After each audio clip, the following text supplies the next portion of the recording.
podemos dividirlos en dos grandes grupos, aquellos que son causados por un paro cardiorrespiratorio por causas desfibrilables y por causas no desfibrilables. Para definir entonces el de causas desfibrilables, va a ser un escenario que ocurre por una aparición súbita de una arritmia que genera entonces una detención del gasto cardíaco al presentar el corazón, entonces un ritmo desorganizado que no va a generar una contracción ventricular efectiva. Entonces, de las causas desfibrilares vamos a encontrar dos tipos de ritmos, la fibrilación ventricular y la taquicardia ventricular sin pulso.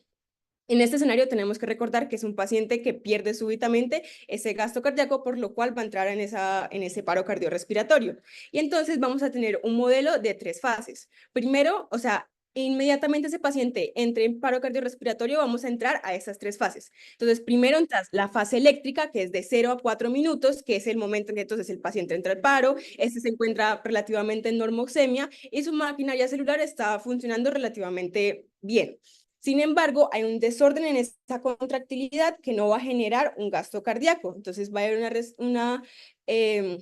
la saturación de oxígeno no va a disminuir en esos primeros 4 minutos, pero esas células de corazón tienen un sustrato para volver a funcionar, pero necesitan es latir de manera adecuada. Entonces, después de esos 0 a 4 minutos, vamos a continuar con una fase circulatoria que va a ser de 5 a 10 minutos, donde va a iniciar el deterioro a nivel celular en el paciente. Entonces, ahí va a empezar a bajar la saturación de oxígeno, las células cardíacas van a disminuir su ATP, por lo que no van a tener energía para generar un latido eficiente, incluso ante la presencia de o no un desfibrilador. Por eso, en esta fase circulatoria es muy importante el inicio de la reanimación con compresiones de calidad o el inicio de lo que sería toda la parte del BLS. Posteriormente encontraríamos la fase metabólica que va a estar posterior a esos 10 minutos, en donde va a haber una fase de isquemia global. Entonces, acá va a generar problemas como tal en el paciente, generando acidosis, va a haber entrada de calcio intracelular, hipercalemia y una serie de alteraciones que, por decirlo así, van a ser como un estado irreversible, entre comillas, para el paciente.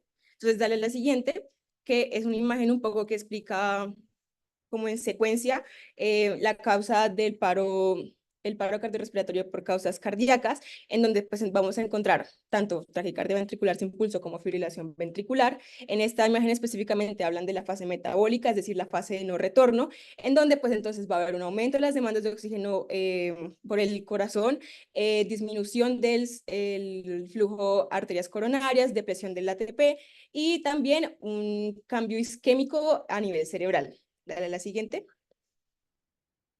Ahora, hablando de la fisiopatología del paro por las causas no desfibrilables, puede ocurrir por diferentes patologías que van a afectar entonces el gasto cardíaco, precarga, poscarga y la contractilidad. Eso se va a manifestar en actividad eléctrica de impulso y la sistolia. Entonces acá es particularmente importante como tener en cuenta en que la presión arterial del paciente no va a ser efectiva para realizar la perfusión a los órganos vitales. Si quieres, darle a la siguiente para explicar un poco la imagen.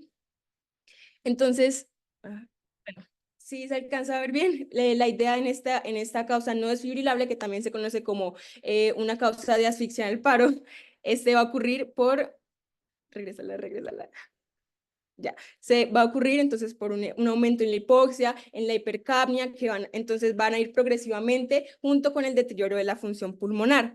Entonces, esto va a causar una isquemia como tal global, dependiendo también de la duración de la asfixia en el paciente, que también va a causar una reducción en el ATP, y si ese ATP se agota durante ese proceso de hipoxia, va a ocurrir una necrosis debido a una alteración en el potencial de membrana que ocurriría en la mitocondria. Eso como un mecanismo de descompensación a nivel cardíaco va a generar una bradiarritmia que posteriormente va a progresar a lo que sería una actividad eléctrica sin pulso o una sistolia, que es muy importante tener en cuenta en ese tipo de causas no desfibrilables que el corazón va a presentar un mayor grado de agotamiento. Dale la siguiente.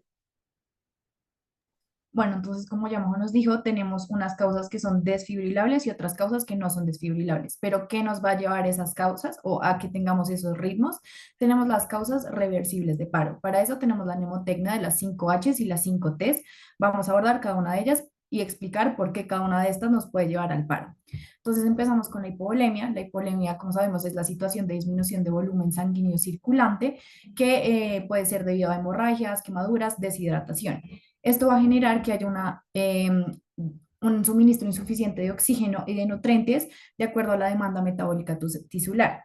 Entonces, como compensación, digamos que el organismo lo que va a hacer es generar vasoconstricción y aumento de las catecolaminas, que posteriormente nos va a llevar a síntomas en el paciente como taquicardia, hipotensión, ictericia, cianuria, piel moteada.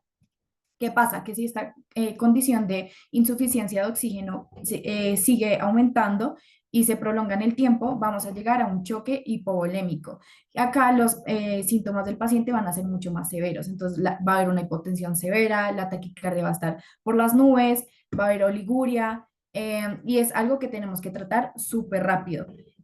Puede llegar también a alteración del estado de la conciencia y posteriormente puede llevar a una actividad eléctrica sin pulso que nos termine en un paro cardiorrespiratorio.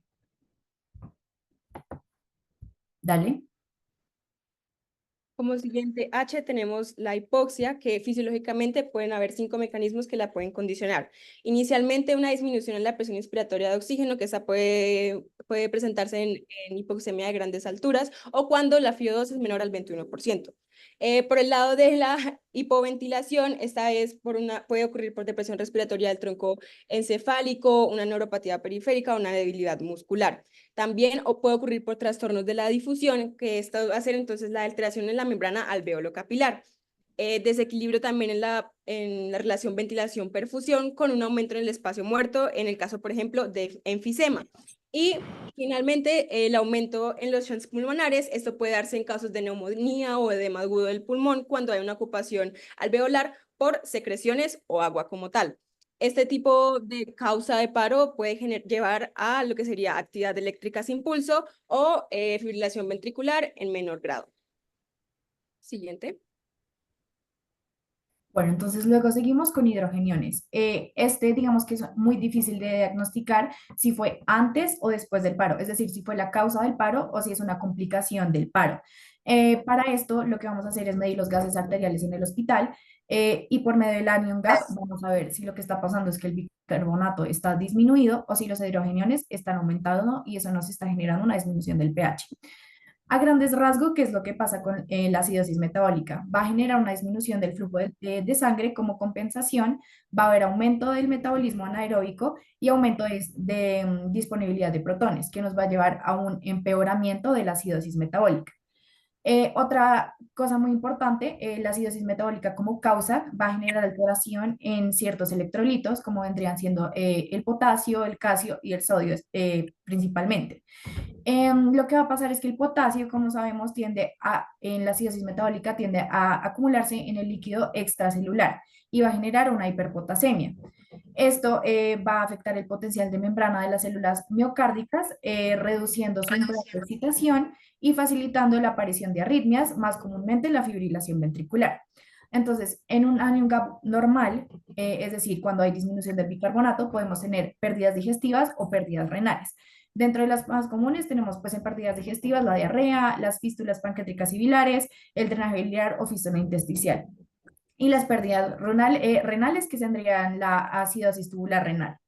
Y cuando tenemos un gap aumentado, es decir, que hay un aumento de los hidrogeniones, tenemos de una forma endógena y una forma exógena. Exógena es muy importante las intoxicaciones, sobre todo por lo que viene siendo el etanol y el etilenglicol. Y de forma endógena tenemos la acidosis láctica, la cetoacidosis y la insuficiencia renal. Dale. Bueno, relacionándose mucho con lo que estábamos hablando ahorita, la hipo y la hipercalemia nos pueden llevar a ritmos de paro. Como acá en esta tablita les puse como algunas de las causas que nos pueden llevar a hiper y a hipocalemia. Entonces, por ejemplo, la hipercalemia, cuando hay un aumento en la liberación de potasio en las células, cuando hay disminución en la secreción de aldosterona, cuando hay retención pues de potasio, y una hipocalemia cuando tenemos pues, la secreción disminuida de potasio, una entrada mayor a las células, cuando tenemos pérdidas gastrointestinales por medio de vómito, diarrea, etcétera. Si quieres pasar, porfa. Entonces acá tenemos explicado qué es lo que va a pasar en el electrocardiograma en cada una de estas situaciones. Básicamente lo que va a pasar es que, pues acá en la izquierda tenemos cómo sería normalmente un potencial de acción. En la hipocalemia va a haber una disminución del umbral de despolarización de las células cardíacas. Esto significa que el potencial de reposo de la membrana va a estar muy bajo, y es decir, que va a estar más lejos del umbral de despolarización. Mientras que en la hipercalemia el potencial de reposo de membrana va a estar más alto, es decir, que va a estar más cerca de la despolarización, y esto significa que cualquier estímulo me va a llevar a despolarizar el corazón. En la gráfica de la derecha tenemos como las alteraciones una a una de las que nos pueden pasar tanto en la hipocalemia como en la hipercalemia. Entonces, si vemos hacia abajo, en la hipocalemia vamos a empezar teniendo una depresión de las ondas T, va a aparecer la onda U y va a haber una depresión también del segmento ST. En la hipercalemia va a pasar totalmente lo contrario. Vamos a tener unas ondas T picudas, va a haber una prolongación del segmento PR, una depresión del segmento ST. En la número 9 tenemos algo muy importante que se conoce como las ondas sinusoidales, y ya vendríamos terminando como cuando tenemos el potasio por las nubes, lo que vendría siendo una fibrilación ventricular que nos podría llevar potencialmente a paro cardiorrespiratorio. Dale. Listo. Continuando con la última de las H's, va a ser la hipotermia, que esta va a estar definida como una temperatura corporal menor a 35 grados. Esta se puede dar tanto por exposición ambiental, inmersión en agua, algunas condiciones médicas como el hipotiroidismo, tóxicos o fármacos. Esto la podemos clasificar dependiendo de sus manifestaciones clínicas en hipotermia leve cuando el paciente presenta alteración del estado de conciencia como confusión, taquicardia y temblor; hipotermia moderada cuando se presenta con letargo, bradicardia, arritmias, ausencia de reflejos pupilares y disminución en el temblor; y ya una hipotermia severa cuando el paciente se presenta comatoso, con hipotensión, igualmente manifestación de arritmias, edema pulmonar, y ya pasaría del temblor a la rigidez. Este tipo de causa de paro nos puede causar una actividad eléctrica sin pulso. Dale la siguiente. Iniciando con las T's, vamos a hablar de tensión, es decir, un neumotórax a tensión. Este puede darse ya sea de origen traumático, o si se presenta de manera espontánea lo podemos dividir como primario cuando se relaciona como una enfermedad pulmonar, cuando no se relaciona a enfermedad pulmonar, perdón, y secundario cuando se vincula a una comorbilidad, como por ejemplo EPOC. Por otro lado, también se puede presentar como intrahospitalario cuando hay una complicación de algún procedimiento, como la colocación de accesos vasculares centrales. Entonces, las manifestaciones clínicas dependerán tanto de la cantidad de aire que haya en el espacio intratorácico, y pues como condiciones básicas del paciente. Adicionalmente, pues como a grandes rasgos para decir del neumotórax, se puede presentar con tos, dificultad respiratoria, disnea y dolor torácico. El neumotórax, entonces, este puede desencadenar un paro cardiorrespiratorio por lo que sería un shock obstructivo, y nos puede dar un ritmo de paro como la actividad eléctrica sin pulso. Dale la siguiente. Bueno, la siguiente de las T es taponamiento cardíaco. Como su nombre lo indica, es cuando pues hay una acumulación de líquido en el corazón, básicamente. Esto se ve por, pues ya como dije, acumulación de volumen, y cuando hay un aumento de la presión intrapericárdica, que a su vez depende de la relación entre el volumen, la velocidad de acumulación y la distensibilidad del pericardio. Normalmente deberían haber volúmenes sanguíneos entre 20 a 50 mililitros. Cuando el volumen de estos llega a niveles de 150 a 200 mililitros, es cuando se genera una acumulación y lo que se vendría llamando un taponamiento cardíaco. Las causas de estas pueden ser múltiples. Tenemos infecciosas, metabólicas como la uremia, autoinmunes como la lupus, neoplásicas, insuficiencia cardíaca crónica, disección aórtica, posterior a un infarto agudo de miocardio o a un traumatismo. Em, en este como diagnóstico es muy importante algo que se conoce como la triada de Beck, que consiste en ruidos cardíacos reducidos, ingurgitación yugular, y hipotensión arterial. Este nos llevaría a un ritmo de asistolia, pues que nos desembocaría en un paro cardiorrespiratorio. Dale. Listo. Está la T de toxinas, que esta nos va a hablar de que va a generar mecanismos fisiológicos que generen como efectos sobre el aparato cardiovascular, generando trastornos del ritmo, alteraciones en la tensión arterial, insuficiencia cardíaca, entre otras. La gravedad de la intoxicación va a depender tanto del tipo de tóxico, la dosis que consuma el paciente y pues como tal del individuo. Esta puede darse por intoxicación por plaguicidas, ya sea organofosforados, organoclorados, gases irritantes como el cloro, gases asfixiantes, ya sería monóxido de carbono, metano, entre otros, de medicamentos, los antidepresivos, barbitúricos o como la carbamazepina, de drogas está la cocaína, las anfetaminas, opiáceos, también se incluye lo que sería el alcohol etílico y la ketamina. Ese tipo de toxinas puede generar lo que sería actividad eléctrica sin pulso y asistolia. Dale la siguiente. Luego seguimos con el tromboembolismo pulmonar. Como su nombre lo indica, es cuando hay una obstrucción en la corriente pulmonar desencadenado por un desprendimiento de un trombo o un arterial no trombótico. Generalmente viene siendo de un trombo. Esto nos va a interferir con la circulación pulmonar normal y con el intercambio gaseoso que se da entre los pulmones y pues el corazón. Esto que genera nos va a llevar a una liberación de mediadores vasoconstrictores de los mismos trombos, lo que va a conducir a un aumento de la poscarga del ventrículo derecho. Cuando va a empezar a fallar el ventrículo derecho, la presión atrial derecha va a aumentar a sí mismo y va a conllevar a lo que se conoce como un choque cardiogénico. La sobrecarga que está teniendo el ventrículo derecho va a producir un desplazamiento hacia la izquierda del tabique del corazón, lo que conduce a una disminución del llenado diastólico y del volumen telediastólico del ventrículo izquierdo. Esto nos va a generar una insuficiencia circulatoria y va a generar una profunda disminución de la precarga del ventrículo izquierdo. Entonces, básicamente todo empieza, perdón, con un aumento de la poscarga del ventrículo derecho, que nos va a desencadenar a todo lo que tenemos acá, es decir, a disminución del suministro de oxígeno al ventrículo izquierdo, disminución del gasto cardíaco, disminución de la contractibilidad, disminución de la precarga en el ventrículo derecho, e izquierdo, bueno, todo lo que tenemos acá nos va a conllevar y esto nos va a generar cualquier actividad eléctrica sin pulso que nos puede llevar a un paro cardiorrespiratorio. Y por último, como etiología principal de trombosis coronaria, vamos a hablar del infarto agudo del miocardio, principalmente aquel con supradesnivel del ST, que se va a considerar una de las primeras causas de muerte súbita, generando a nivel electrocardiográfico posiblemente una sistolia, una fibrilación ventricular o una taquicardia ventricular sin pulso. Dale la siguiente.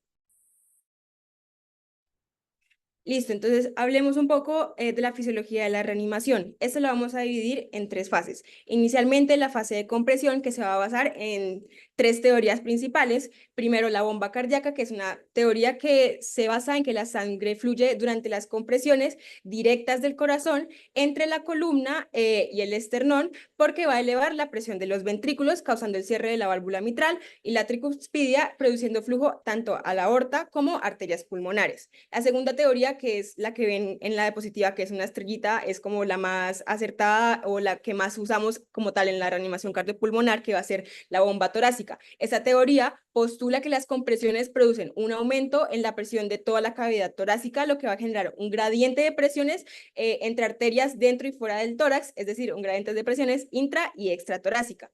Y una teoría final, que es la teoría de la bomba abdominal, que va a tener un componente arterial y un componente venoso. El componente arterial va a decir que el flujo sanguíneo va hacia el sistema arterial periférico por aumento en la presión arterial causado por compresiones directamente en el abdomen. Y esto va a empujar la sangre hacia la aorta abdominal contra la válvula aórtica cerrada. Y la parte del componente venoso va a postular que se genera retorno venoso por la vena cava inferior debido a esa misma presión abdominal. Entonces decíamos que la más acertada va a ser la teoría de la bomba torácica, que entonces vamos a generar una compresión como tal directamente dentro del en el tórax del paciente.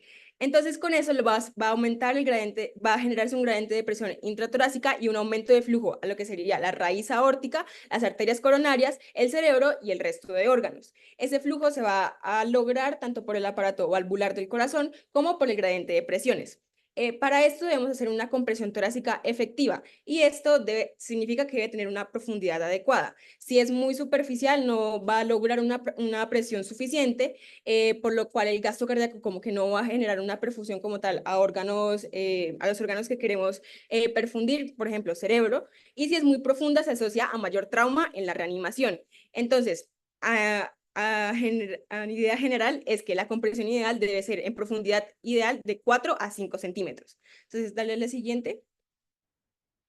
Esa es un poco una imagen que explica cómo deberían ser las compresiones. Entonces, se debe comprimir al tercio a la mitad del esternón, que va a aumentar entonces esa presión del tórax y la sangre va a ser impulsada desde el corazón hacia el cerebro y que también esas compresiones van a expulsar los gases respiratorios de los pulmones, como lo muestra entonces la flecha amarilla, como la salida de los gases al realizar la compresión. Dale la siguiente. Tenemos la segunda fase, que es la fase de descompresión. Esta, como lo explicaba, va a hacer que el tórax se reexpanda. Entonces, esto se hace de manera pasiva, o sea, no debemos realizar como una acción sobre el tórax del paciente.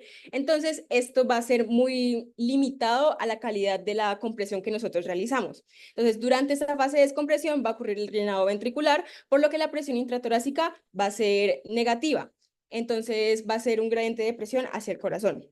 Entonces, como decíamos, la frecuencia de las compresiones va a ser como lo más importante para que si yo hago la compresión para impulsar la sangre, debo esperar a que el corazón también se llene para volver yo a impulsarla. Entonces, esa frecuencia ideal va a ser entre 100 a 120 por minuto. Dale la siguiente, que también hay una imagen que lo explica.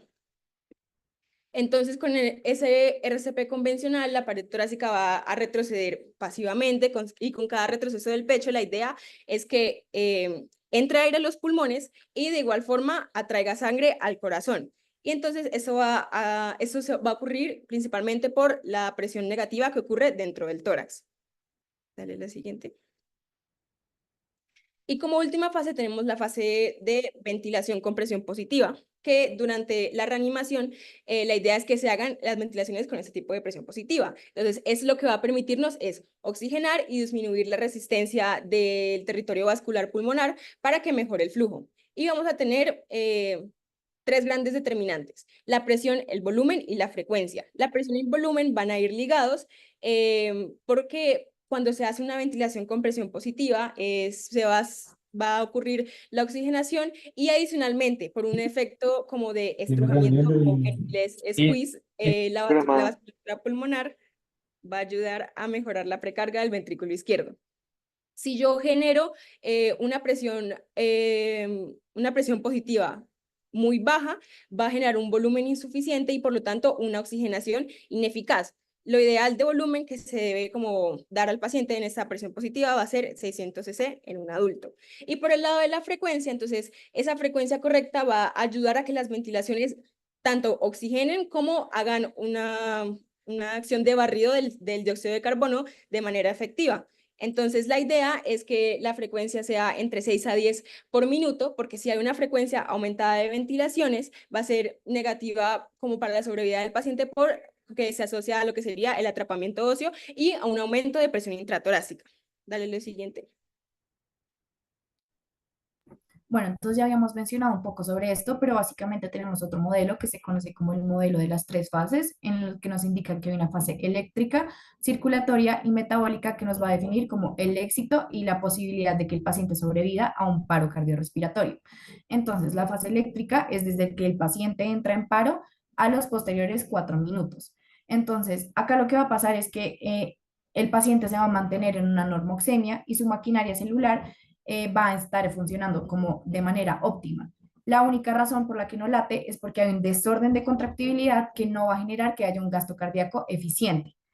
La razón por la que pasa esto es porque hay una circulación residual que se genera por la inercia de la sangre y por la elasticidad de los vasos sanguíneos.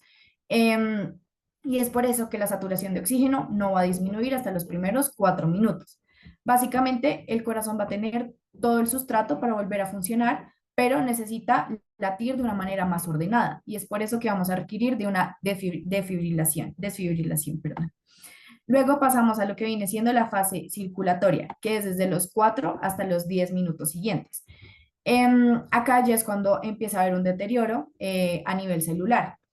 Es decir, que la saturación de oxígeno va a comenzar a disminuir y las células cardíacas se van a comenzar a depletar de ATP, por lo que la energía no va a ser suficiente para generar un latido eficiente, aunque estemos usando un desfibrilador.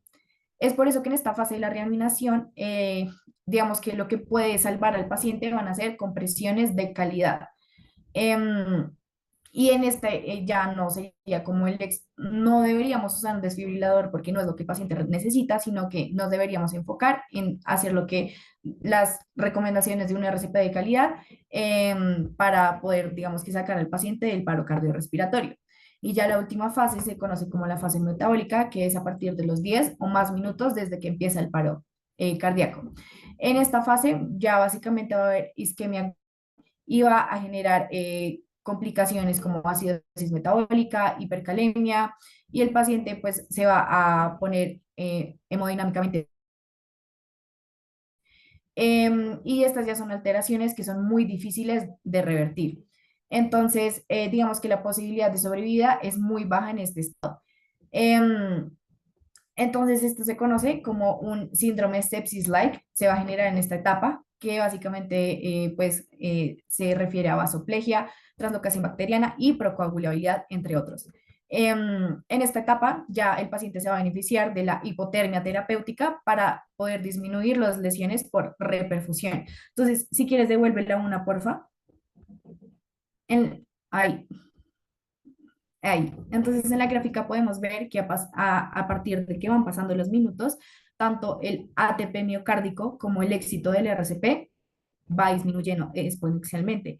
Ya a partir de cuando se acaba la fase circulatoria, básicamente ni va a haber ATP miocárdico y el éxito de RCP va a ser completamente nulo. Ahora sí, siguiente, por favor. Y acá, ya en la gráfica anterior, lo relacionamos con qué tanta probabilidad tiene nuestro paciente de salir en óptimas condiciones. Entonces, si empezamos a hacer esto de desfibrilación desde el momento cero, es decir, desde que el paciente entra en paro, el éxito es casi del 100%. A medida que van pasando los minutos, pues va disminuyendo. Si podemos ver a partir del minuto 4 o 5, ya el éxito es del 50% de que el paciente salga en óptimas condiciones. Y a partir de los 10 minutos ya el éxito empieza a bajar a partir del 20 hasta pues 0% que el paciente no pueda salir del paro cardíaco. Dale. Listo, entonces encontramos como dos tipos de soporte vital para aportarle al paciente, sería el soporte vital básico y el soporte vital avanzado. Entonces, enfocándonos en el soporte vital básico o reanimación básica, esto va a ocurrir en situaciones cardiovasculares de emergencia. Entonces, esa aproximación inicial al paciente que se encuentra en un paro cardiorrespiratorio es más que todo, se da más que todo en lo que sería el contexto extrahospitalario. Entonces, se va a basar en 6 distintos componentes. Primero, asegurar la escena. Entonces, para reanimar al paciente, debemos asegurarnos que el paciente a reanimar no corra mayores riesgos y que tampoco nosotros como reanimadores nos expongamos a ese tipo de riesgos. Segundo punto va a ser el reconocimiento y diagnóstico del paro cardiorrespiratorio. Entonces, tenemos que reconocer 3 síntomas o signos en el paciente en orden de importancia. Entonces, primero, la valoración de la conciencia. Entonces, esto se va a realizar inicialmente con maneras de dolor central, entonces comprimir en el esternón con los nudillos para asegurarnos de que el paciente responda. Segundo, vamos a evaluar la ventilación. Entonces, para eso vamos a observar los movimientos del tórax. Adicionalmente, pues si también escuchamos como una respiración agónica en el paciente, podemos decir que hay un compromiso como tal de la ventilación. Y por último, el pulso. Esto es muy importante tener en cuenta que si nosotros, como nosotros somos personal del área de la salud entrenado, debemos sí o sí valorar el pulso. Entonces valoramos pulso femoral y pulso carotidio. Y se intenta valorar ese pulso entre un tiempo máximo de 10 segundos. Una vez no se perciba pulso, se procederá a realizar el diagnóstico de paro cardiorrespiratorio. Dale la siguiente. Hay que tener en cuenta que muchos, como que estos procesos se dan como secuenciales, sin embargo, se deben hacer todos como dentro de un tiempo límite o, por decirlo así, como a la vez, no simplemente esperar a valorar el pulso, luego activo el código de emergencias médicas, no, debe hacerse como todo seguido. Entonces, como tercer punto, hablamos de la solicitud de ayuda y aviso del servicio de emergencias médicas. Esto principalmente porque afecta el pronóstico del paciente, sobre todo en aquellos que son pacientes con un paro cardiorrespiratorio extrahospitalario, porque entre más temprano se avise a ese servicio de emergencias médicas, más antes vamos a obtener el desfibrilador o el DEA y mucho más antes se podrá realizar esa desfibrilación que idealmente queremos que sea una desfibrilación precoz y por lo tanto ese paciente va a retornar a esa circulación espontánea mucho más pronto. La idea es que entonces, como si presenciamos el paro, la idea es llamar a una ambulancia, solicitar un DEA y inmediatamente después como confirmar que el paciente se presente como un paro cardiorrespiratorio. La idea que yo decía de que no debe hacerse como paso por paso es porque si yo una vez encuentro el paciente que no está respondiendo, no es consciente, debo activar ese servicio de emergencias médicas. Como siguiente punto vamos a encontrar lo que sería el masaje precoz y de calidad. Una vez yo diagnostique ese paro cardiorrespiratorio, debo iniciar las compresiones del paciente. Entonces, descubro completamente el tórax del paciente y empiezo a comprimir en el tercio inferior del tórax. Esto va a representar como en el tórax un eje que cruza la línea entre ambas mamillas. Las compresiones, entonces decíamos que para ser de calidad tiene que tener una profundidad entre 4 a 5 centímetros, porque si lo realizamos de mayor profundidad o de menor profundidad, pues va a tener unos peores resultados. Debemos dejar que entonces después de esa compresión haya una descompresión con una reexpansión completa del tórax. Esto es lo que llamamos una reanimación con compresión-descompresión. Adicionalmente, recordemos las frecuencias de las compresiones que deben ser de 100 a 120 por minuto y, muy importante, reducir las interrupciones de esas compresiones torácicas al mínimo. O sea, es reducirlas lo menor posible, idealmente menos de 10 segundos. ¿Qué es importante? Que cuando yo hago esta relación compresión-descompresión, vamos a lograr obtener un gasto cardíaco equivalente al 30% basal del paciente. Y adicionalmente a la compresión-descompresión, debemos realizar entonces la ventilación. Y esto lo vamos a hacer en una razón de 30 compresiones, 2 ventilaciones. ¿Cómo voy a hacer esa ventilación? Entonces, pongo al paciente en una posición de olfateo, que esto nos permite la apertura como tal de la vía aérea, alineando los ejes para lograr entonces que haya una ventilación correcta. Si vemos que es un paciente en un contexto de trauma, vamos a realizar una maniobra de tracción mandibular, esto para evitar lesiones cervicales, lesiones medulares, y entonces se tracciona como tal la mandíbula del paciente. Y como tal, la ejecución de la ventilación, entonces, una vez poniendo al paciente en la posición de olfateo, se procederá a dar una ventilación de rescate. Si no tenemos dispositivo, lo hacemos boca a boca. Debe durar un segundo y tenemos que evidenciar que durante esa ventilación haya una expansión torácica completa. Dale la siguiente. Como quinto punto del soporte vital básico tenemos la desfibrilación precoz y el uso del DEA. Entonces, para usar el DEA como tal es muy sencillo, hay que seguir las instrucciones. Este va a tener dos parches, uno que va ubicado en la pared torácica derecha del paciente y otro hacia el ápice del corazón. Eso que es importante que en los parches del DEA literalmente les dice dónde debe ir ubicado cada parche, porque si se ubican al revés, vamos a generar una descarga a nivel inverso, produciendo una mala despolarización cardíaca y no vamos a sacar a ese paciente del paro. Una vez yo pues hago uso del DEA, debemos continuar las compresiones en razón 32 por 5 ciclos o 2 minutos, posterior entonces a ese uso de DEA y monitorizar como tal el pulso y el ritmo del paciente. Y como sexto punto, para finalizar como a grandes rasgos lo que sería el soporte vital básico, va a ser el traslado a una unidad hospitalaria para lo que sería el manejo avanzado con un soporte vital avanzado o los cuidados postparos en el caso de que el paciente haya retornado a la circulación espontánea. Dale la siguiente. Entonces, acá tenemos un poco como el algoritmo como tal de la AJA. Entonces, recordemos el primer paso, que es verificar la escena, luego reconocer y diagnosticar como tal el paro cardiorrespiratorio. Si nos encontramos extrahospitalarias, atender, llamar a lo que sería el servicio de emergencias médicas. Luego realizar el masaje precoz y que sea de calidad con las ventilaciones. Si llega al DEA, pues idealmente hacer la desfibrilación precoz. Y por último, realizar el traslado a una unidad hospitalaria. Dale la siguiente. Entonces acá ya comenzaríamos con lo que viene siendo el soporte vital avanzado o ACLS, que también está dictado por la AJA. Entonces, lo primero, pues, es la estabilización del paciente. Entonces, nunca podemos dejar de hacer maniobras de RCP. O sea, si dejamos de hacer todo lo que ya habíamos hecho, se va a perder si el paciente no ha retornado a circulación espontánea. Además de continuar con las maniobras, tenemos que darle suplementación de oxígeno y conectar al monitor. Esto es muy importante porque el monitor, que es el paso número 2, nos va a reconocer y dar un diagnóstico del ritmo que tiene el paciente. Porque como ya vimos, no todos los ritmos de paro se tratan de la misma manera. Cuando hacemos el reconocimiento de este, vamos a identificar si el ritmo es o no es desfibrilable. Si sí es, como ya habíamos mencionado, los ritmos que son desfibrilables son la fibrilación ventricular y la taquicardia ventricular sin pulso. Si no es desfibrilable es porque estaríamos hablando de un ritmo de actividad eléctrica sin pulso o una asistolia. Dale.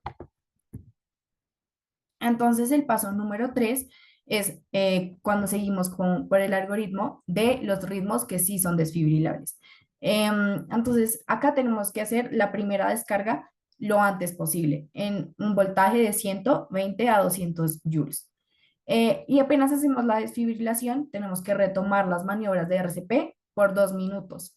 Y acá verificamos si se retornó la circulación espontánea o no para tomar un acceso intravenoso y de lo contrario, un acceso intraóseo. Y volvemos a verificar el ritmo es desfibrilable o no es desfibrilable. Si sí es desfibrilable, podemos hacer una segunda descarga y seguimos, tenemos que continuar con las maniobras de RCP por otros 2 minutos y administrar epinefrina. Si no es desfibrilable, tenemos que seguir con las maniobras de RCP, tenemos que administrar epinefrina y tenemos que considerar una capnografía. Entonces, la epinefrina es un agonista alfa-beta adrenérgico que hace parte del grupo de las catecolaminas endógenas. Este se sintetiza a partir de la L-tirosina, que posteriormente es convertida a levodopa, que esta va a ser precursora de la dopamina, que posteriormente va a producir la epinefrina y la norepinefrina. La epinefrina tiene un efecto inotrópico positivo, por lo que va a aumentar la fuerza de contracción pues del corazón, y cronotrópico positivo, es decir, que va a generar una vasoconstricción en algunos lechos vasculares donde haya predominantemente receptores alfa 1, pero va a generar vasodilatación en lugares donde predominen el receptor beta 2, como en músculo esquelético y la piel.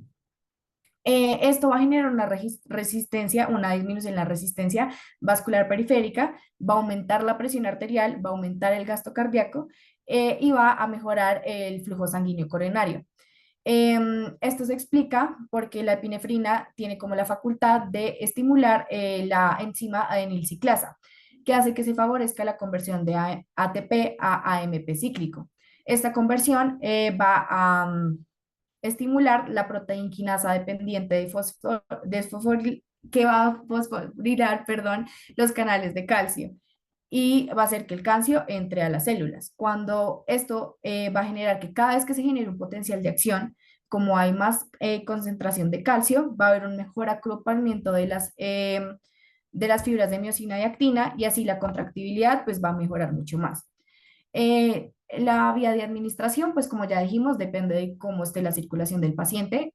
Puede hacerse vía intravenosa o intraósea y se debe administrar 1 miligramo cada 3 a 5 minutos. Es importante, como cualquier medicamento, tener en cuenta las reacciones adversas. Las más importantes de este medicamento son las palpitaciones, taquiarritmias, cefalea y temblores. Es muy importante esto porque, pues, siendo un medicamento para tratar un paro, si genera taquiarritmias o palpitaciones, tenemos que administrarlo con mucha precaución.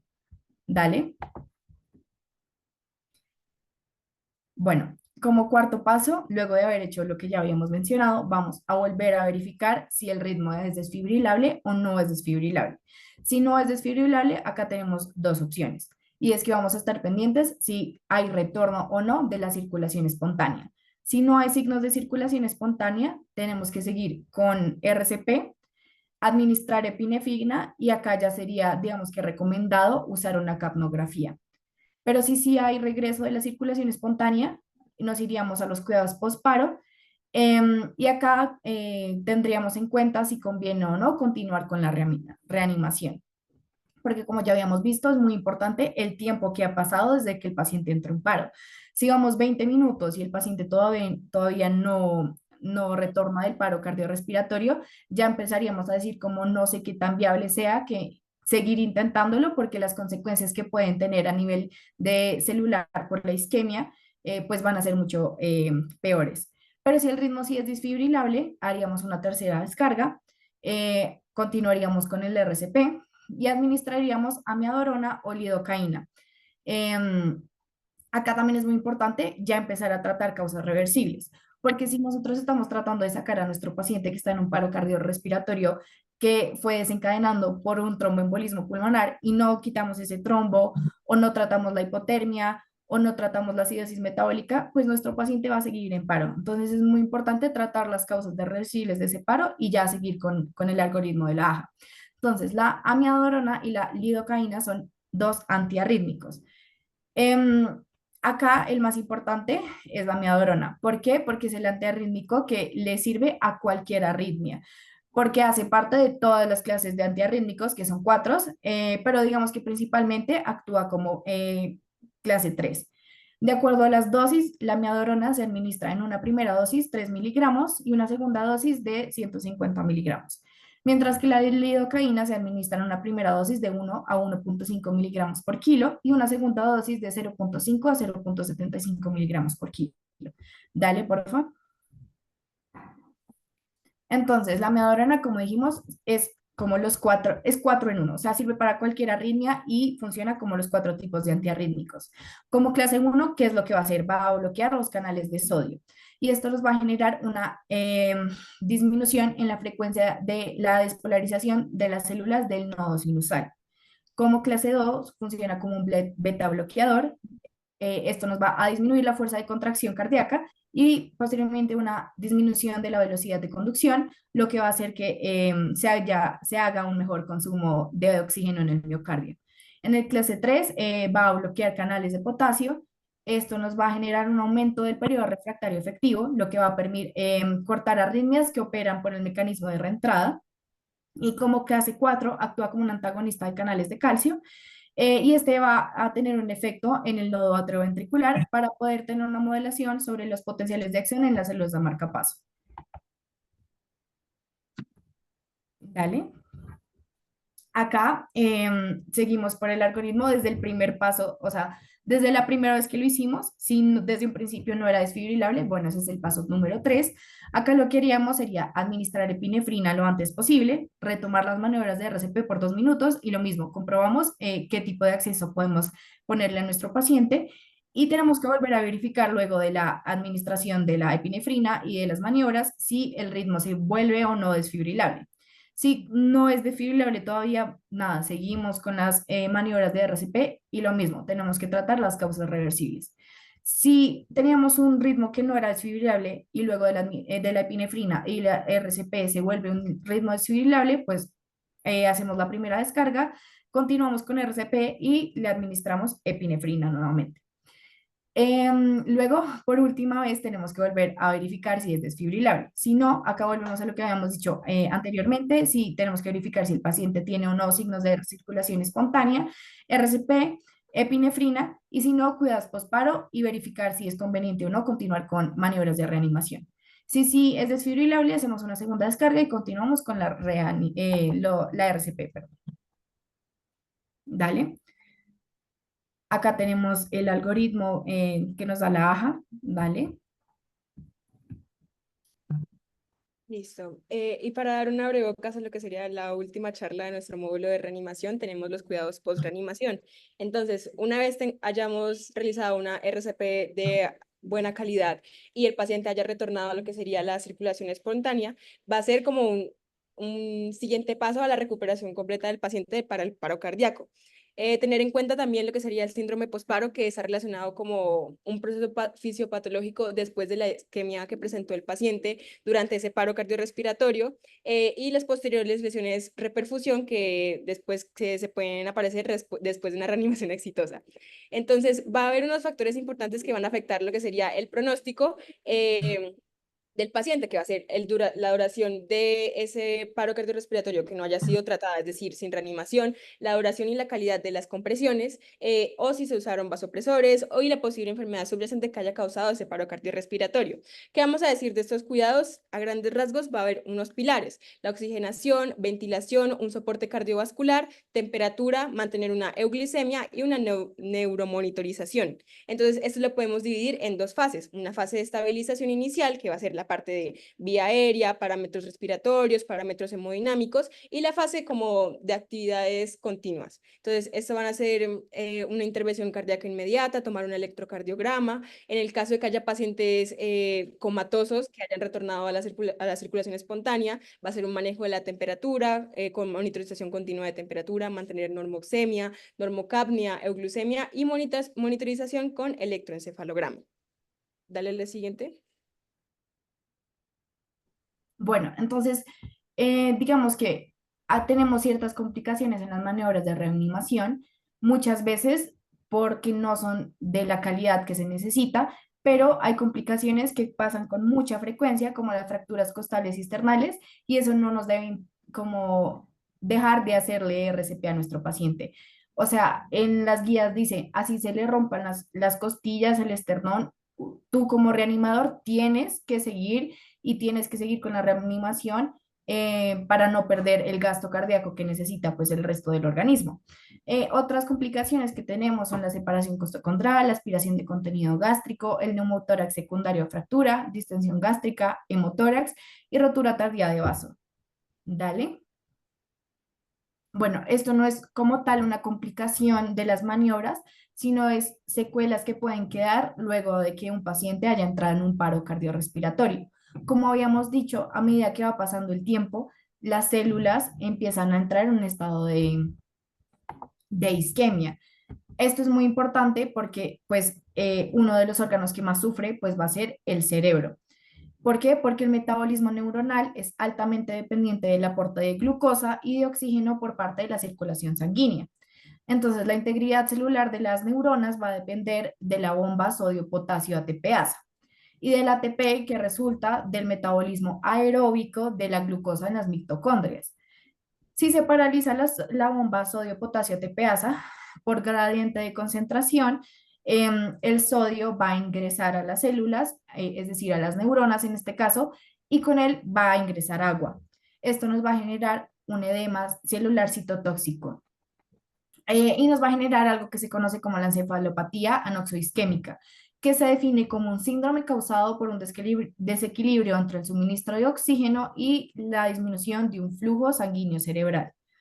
Em, Acá es muy importante recordar que el masaje cardíaco, aunque es bueno y debe realizarse siempre que un paciente entre en un paro cardiorrespiratorio, el masaje cardíaco solo va a alcanzar el 25% del flujo sanguíneo cerebral normal, que es un porcentaje relativamente bajo para alcanzar los límites mínimos que aseguren la integridad celular y eviten el daño neuronal. Por eso la importancia de que cuando un paciente entre en paro, actuemos todos como muy rápido para evitar al máximo estas complicaciones y secuelas neurológicas. Entre las secuelas neurológicas tenemos que las más comunes son alteraciones motoras, estados de demencia, alteraciones en el estado de conciencia, muerte encefálica y coma, y las afasias. Dale. Entonces, para esto es muy importante el neuropronóstico, que era lo que nos estaba mencionando anteriormente, Majo. Para esto, acá tenemos una gráfica que básicamente lo explica todo, o sea, el tratamiento que tenemos que darle, las imágenes que podemos solicitar, los paraclínicos, mejor dicho, qué esperar. Entonces, vamos a empezar de arriba hacia abajo.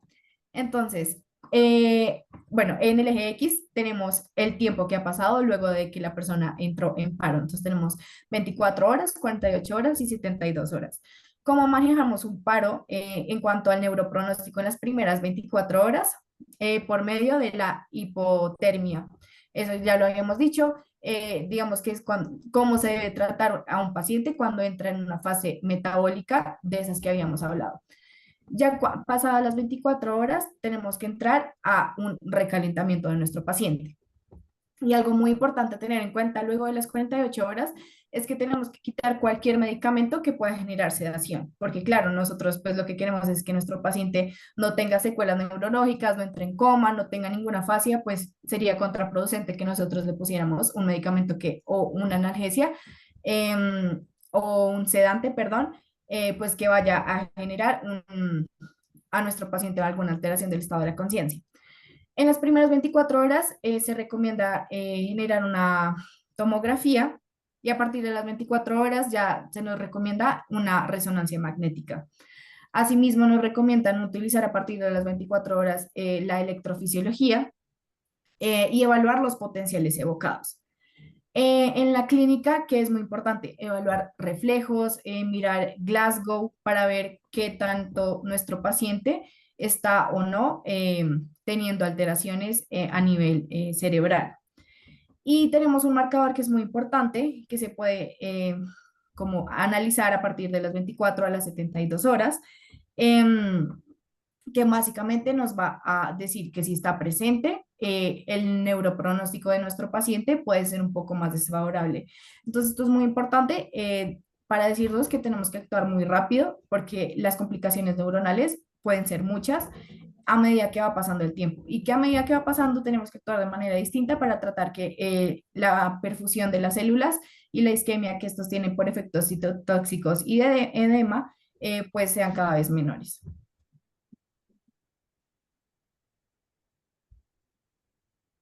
Bueno, y eso sería todo. Acá concluimos la charla, nuestra charla. Bueno, Majo y Vale, muchísimas gracias. Muy interesante su charla, la verdad. Estuvo muy buena y estoy seguro que la verdad esto les va a servir a muchas personas. Bueno, a todos nos va a servir en algún punto de cualquiera de nuestras carreras. Y seguramente es un conocimiento que pues todos debemos saber para salvarle la vida a alguien. Y pues no sé si hayan preguntas en el chat. Creo que no, en este momento no. Ah, mentira, sí. Hay bastantes preguntas en el chat. La primera dice, ¿en qué pacientes está contraindicado el uso de amiodarona durante el proceso de reanimación? No sé si sepan de pronto la respuesta a eso.